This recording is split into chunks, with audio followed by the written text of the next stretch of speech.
everybody coming on board.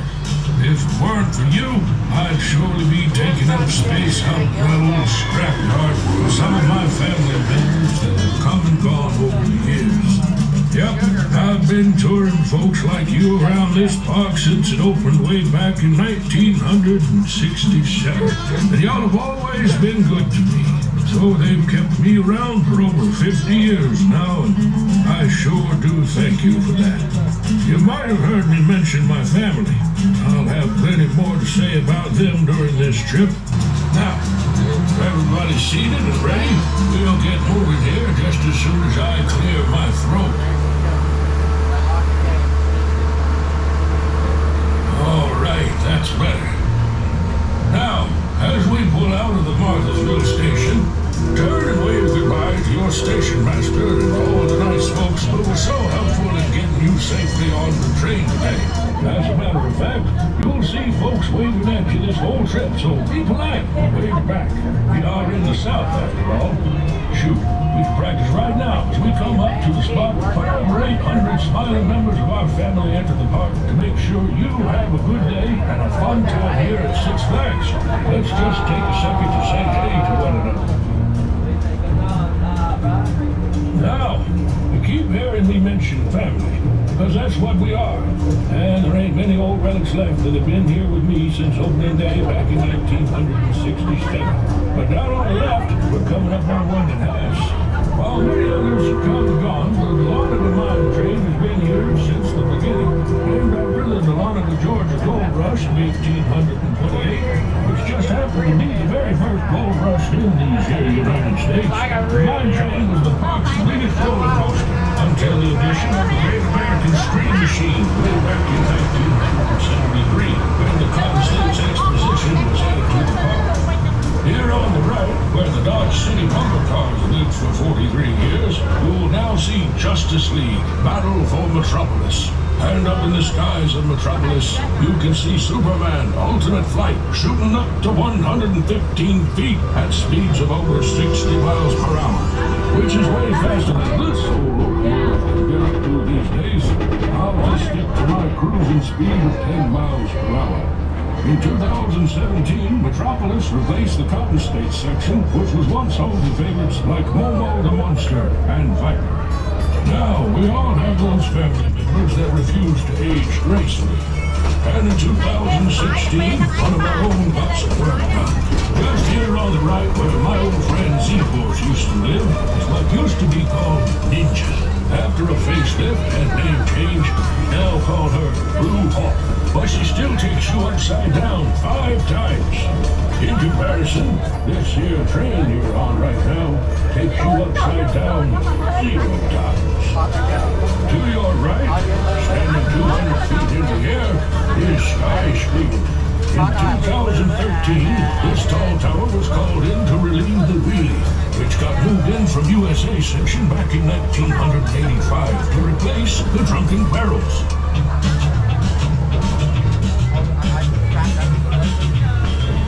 Well, howdy, ladies and gentlemen. Welcome aboard the Six Flags Over Georgia Railroad. They call me the Texas, and I'm the train engine whose job it's been for over 50 years to show you fine people all the sights of Six Flags Over Georgia. Today I'm going to give you a little bit of Six Flags history as you look at some of the rides and attractions in our beautiful park. But first, I want to say thank you for hopping on and making me part of your visit to Six Flags. Now, before we start our trip over to the Marthasville train station, there's some very important rules I have to tell you. So listen carefully. There's no eating, drinking, or smoking while you're on this train. Also, for your safety, remain seated. And always keep your hands and feet inside these here train cars. Now we'll get moving here, just as soon as I make sure the tracks are clear up ahead with a nice little scream. All right, they have been warned. Let's get it going. Now, just for a second, imagine we're back in 1980. Your hair is thinning California Jordache jeans are skin tight.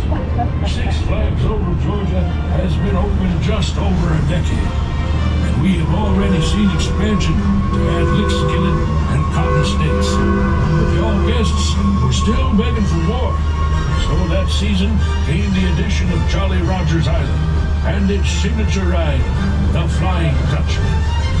That pirate theme stuck around until 1997, when those dastardly swashbucklers were blasted out of the sea by a caped crusader with no patience for those who commit crime.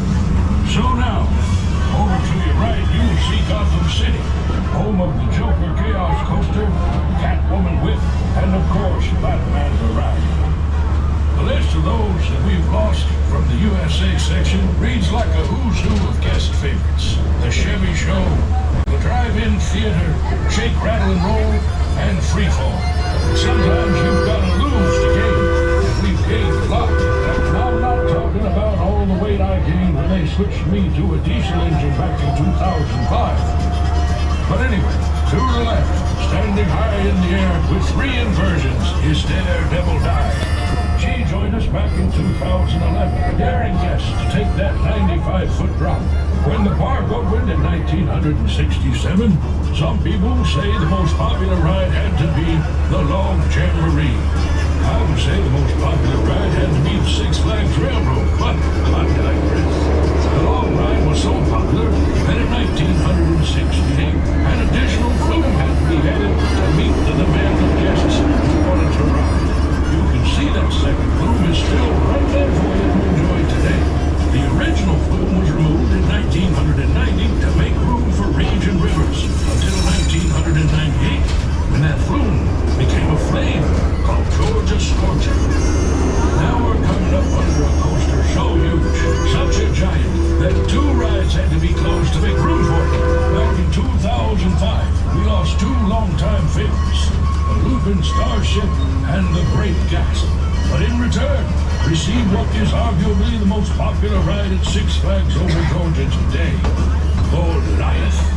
There were many who grumbled when the Great Gatsby was torn down, as its imposing tower in the sky excitedly marked guests' impending arrival to Six Flags. But those grumblings quickly turned to shrieks of excitement in the spring of 2006, when the first trips on Goliath were taken. If you keep looking to your right and down through the trees, eventually you will see the Six Flags Promenade, where you start and end your day with us. The front gate area was remodeled in 1998 to include shops and a brand new fountain. The promenade saw a more recent change when we lost Six Flags Marketplace to Coaster Candy in the Great Sugar Rush of 2017. Down past the promenade is the coastal section. From 1967 to 2017, this area was called the British section and was home to old favorites like the Highland Swings, Condy's Tavern, and Piccadilly Suites. Now here we are, back at the Marthasville train station, a name rich in Georgia history. Once called Terminus because it marked the end of the Western and Atlantic train line, the name was changed to Marthasville in 1842, and then finally, in 1845, became known as the Great City of Atlanta. So, if this is the end of the line for you, finally wait for the train to come to a complete stop, then listen for my whistle and signal the all clear. Then you will be free to exit the train. Otherwise, feel free to stay on, and after I take a quick rest, we'll be heading back over to the Raymond Gap train station. I hope you enjoyed the trip. Have a great rest of your day here at Six Flags Over Georgia.